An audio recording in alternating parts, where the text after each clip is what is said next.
So if you clicked on this video, it's fair to say that you want to learn how to build wealth and not be broke. Thankfully for us, billionaire investor Warren Buffett has provided us with 5 key principles that will help you start building wealth and avoid being poor. These principles are incredibly tangible, meaning you can start applying them as soon as this video is over. So make sure to stick around to the end of this video because this advice from Warren Buffett will truly change your life for the better. Rule number 1 from Warren Buffett is to live below your means. Buffett is known for being extremely frugal. Despite having a net worth of over $100 billion, Warren is still, let's just call it, thrifty. He lives in the same house that he has lived in for 50 years in a middle-class neighborhood in Omaha, Nebraska. And his idea of a fancy dinner is dining at the local steakhouse. His go-to order is $48 according to the online menu. Far from luxury dining. Buffett's car resembles something a retired school teacher would drive rather than one of the richest people on the planet.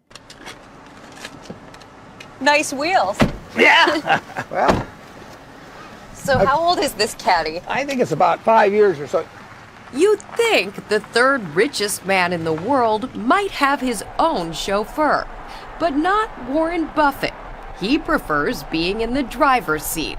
As cliche as it sounds, Buffett understands that material possessions can't buy happiness. Instead, he values the independence and freedom that being wealthy provides him and his family. Even as Buffett's income has increased throughout the years, he still lives below his means. Being able to live below your means is a wealth-building superpower. Let me explain what I mean. So let's say we have 2 people, John and Michael. John and Michael are pretty much the exact same. They both went to a good college and got very solid jobs out of college. Let's say they both make $75,000 a year right out of college. And they both work really hard at their jobs and are able to get annual raises that average 5% a year. There is, however, one big difference between John and Michael. John commits to living comfortably below his means. Michael, on the other hand, spends the majority of the money he earns and only saves a relatively small amount of money compared to his income. Michael earned $75,000 in year 1, but his total expenses are $72,000, meaning he only saved $3,000 in year 1. Michael's income increases by 5% each year. However, his annual expenses are also increasing at that same 5% rate. Michael is suffering from something called lifestyle inflation. This is where as someone's income increases, so do their living expenses. They get a nicer apartment, a luxury car, and start going on fancy vacations. There's a saying that people who live far below their means enjoy freedom that people busy upgrading their lifestyles cannot fathom. You're about to see that saying play out with Michael and John. At the end of Michael's 40-year career, he is able to save $362,000. While this might seem like a lot, keep in mind 40 years from now, $362,000 isn't going to be nearly as much money as it is today due to inflation. Take a look at this chart. The blue line is Michael's income, and the orange line is his expenses. And the gray line at the bottom is how much he is able to save each year. Notice how Michael's income increases each and every year. The problem is that his living expenses are also increasing just as much. This is preventing him from being able to save more money and make progress toward building wealth.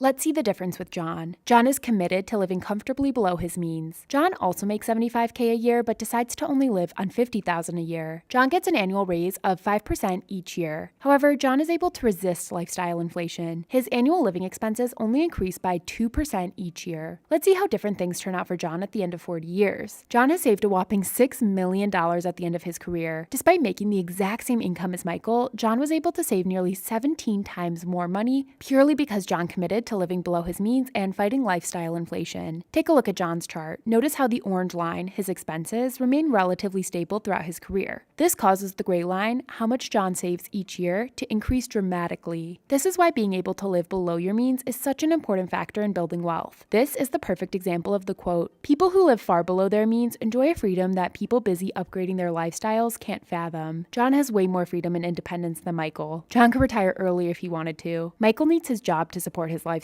And this is something Warren Buffett understood at an early age and why he lived so frugally. A little known fact is that Warren Buffett was able to retire from working for someone else when he was only in his mid-20s. His frugal lifestyle made it so that he could take the risk of starting his own hedge fund at just 26 years old. And who knows, if Buffett didn't have the financial independence that his frugal lifestyle allowed, he likely wouldn't be the legend he is today. So this leads perfectly into number 2 on our list. Get to your first $100,000 saved and invested as quickly as possible. Let's listen to what Warren's business partner, Charlie Munger, had to say on the topic. Yeah, the hard part of the process for most people is the first $100,000. If you have a standing start at zero, getting together $100,000 is a long struggle for most people.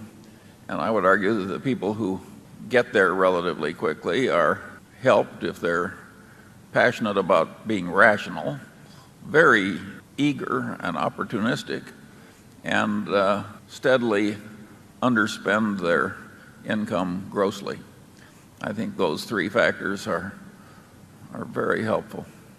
Once you hit the $100,000 mark, your money starts to work for you as opposed to you having to work for your money. Here's what I mean. Let's say you have $100,000 sitting in your investment account. It's a good year for the stock market and your portfolio generates a 10% return. That is $10,000 in investment income your money produced for you. The median household income in America is roughly $60,000. That works out to about $5,000 a month. That means it would take the median American household working for 2 months to generate the $10,000 in income that your $100,000 investment portfolio generated for you. This is what I mean when I say your money is working for you as opposed to you working for your money. The other big advantage of hitting this $100,000 milestone as quickly as possible is that you give your money more time to work for you. Let's say someone wants to retire at 60 years old. If they are able to hit the $100,000 mark at 40, that money can grow for them for 20 years. Assuming a 10% annual return, that $100,000 will grow to $673,000. Not bad at all, especially considering you didn't invest another dollar after you hit that $100,000 mark. However, if this person hits the $100,000 milestone at 30 years old, that portfolio now can grow over a 30-year period as opposed to the 20-year period before. That extra 10 years makes a huge difference. Instead of having $673,000, this person now has $1.75 million. Now you understand why hitting this $100,000 mark as quickly as possible is so important. Ignoring Warren Buffett's next piece of advice on the list will prevent you from getting to that $100,000 mark. Number 3 is to avoid credit cards. Here's what Warren had to say when he was asked what the best financial advice he could give to someone was. I think people should avoid using credit cards as a piggy bank to be rated. I had a woman come to see me here not long ago, and she'd come on some money, and not very much, but it was a lot to her. And she's a friend of mine, and she said, "What should I do with it?" And I said, "Well, what do you owe on your credit card?" And she said, "Well, I owe X." And I said, "Well, what you should do," I don't know what interest rate she was paying, but I think, I think I asked her and she knew, and it was something like 18% or something. I said, "I don't know how to make 18%. If I owed any money at 18%, the first thing I do with any money I had would be to pay it off. It's going to be way better than any investment idea I've got."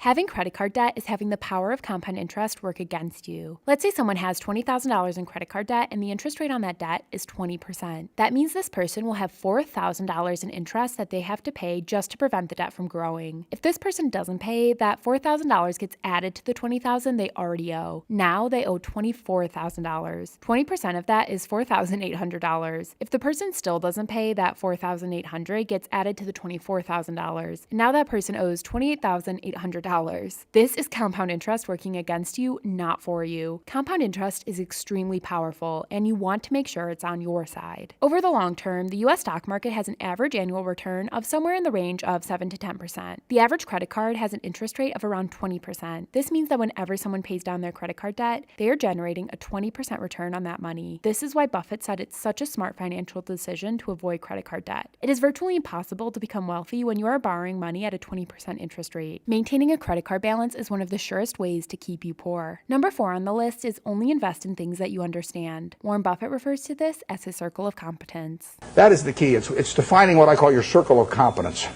And everybody's got a different circle of competence. The important thing is not how big the circle is. The important thing is staying inside the circle.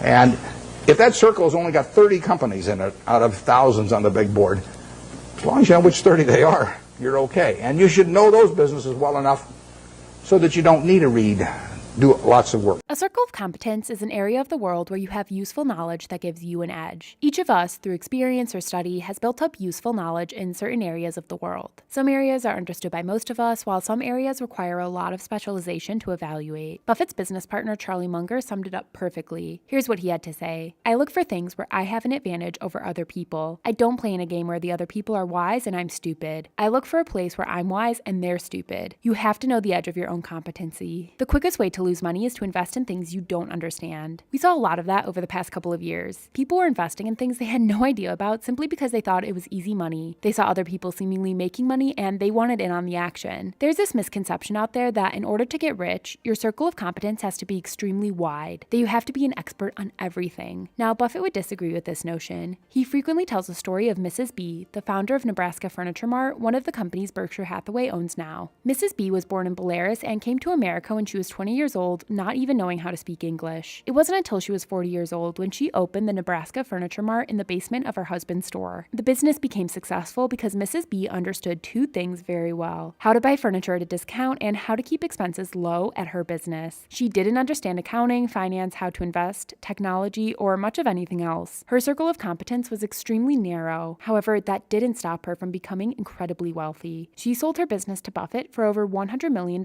in today's money. Most rich people seem to have an extremely narrow circle of competence. They're experts in one area and they stick to that area. This is true whether you're talking about the richest people in the world or the richest people just in the town you live in. One of the wealthiest families in my hometown owns the local trash collection company. The trash collection business is right in the middle of the owner's circle of competence. He's not trying to go out and open a coffee shop or an e-commerce store. He sticks to what he's great at and it pays very well. How exactly do you develop a circle of competence though? Well, that brings us to number 5 on our list: be a learning machine. It's a commonly talked about fact that Warren Buffett reads 6 hours a day. While you don't have to be that extreme by any means, a big reason why Warren has been so successful is because he's a so-called learning machine. Yeah, well, of course, I've watched Warren all these decades, and he's learned a hell of a lot. Even the last 20 or 30 years. Those basic principles alone that he knew a long time ago wouldn't have given him the ability to make the recent investment decisions as well as he's made them. It's a lifelong game, and if you don't keep learning, other people will pass you by.